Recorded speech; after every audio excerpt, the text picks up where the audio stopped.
Ready? Start. May I strike a certain personal note and then go on to other considerations. We, my generation in India, have been conditioned in particular ways by events. There is the background of 2000 years or more. There is the conditioning we have had during the 150 or 200 years of British rule. And then there is the big conditioning during the last 30 or 35 years of what is called the Gandhian movement. We are the resultants of these various conditioning factors. If you want to understand us, you have to understand these conditioning factors. That is, show about me and my government in India. That applies to the world at large also. We have to understand other people's basic conditioning factors, their past history, traditions, habits, conflicts, etc. And more particularly, the recent history of the last half a century or so. Countries like India and China have millennia of history. It is not an easy matter for me, whatever new knowledge I may gather, to get out of the 2000 years of Indian history. So also with other countries, at in order to understand another country, it is no good looking at it through the spectacles of our own country. If an Indian presumes with his Indian background to judge England or Germany or Russia, he will probably not be objective enough.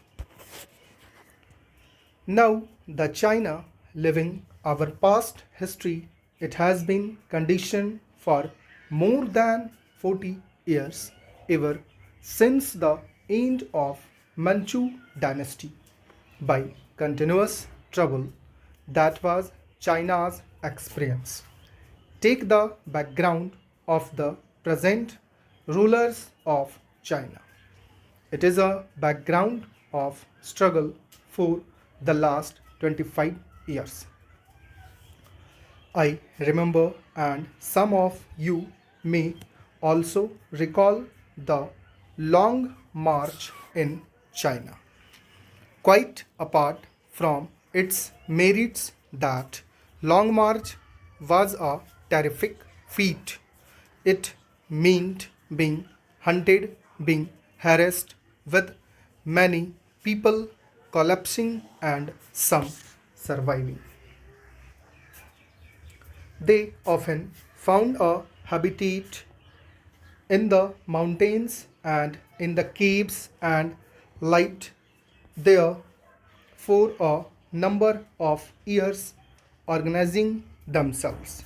Then came the Japanese invasion.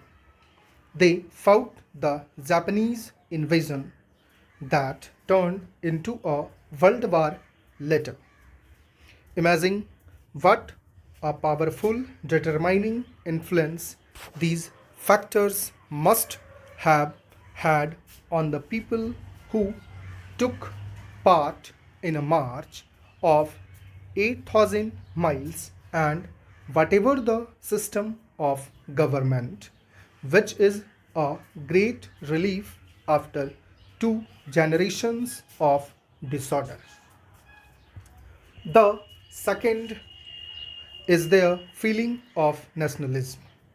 They feel that their great country, which has been kicked and tossed about for generations, has become unified and strong and can stand up on its own feet and look to any other country in the face.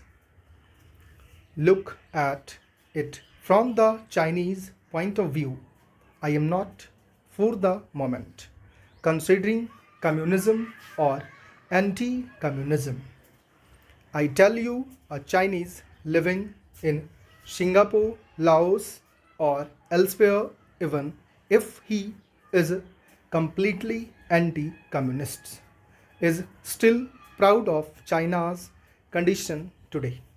He has his nationalist pride that his state, his country is strong and unified. This is the background of China today. Of course, it did not require my going to China to know all this. But if you keep it in mind, you will understand something of what is happening in China.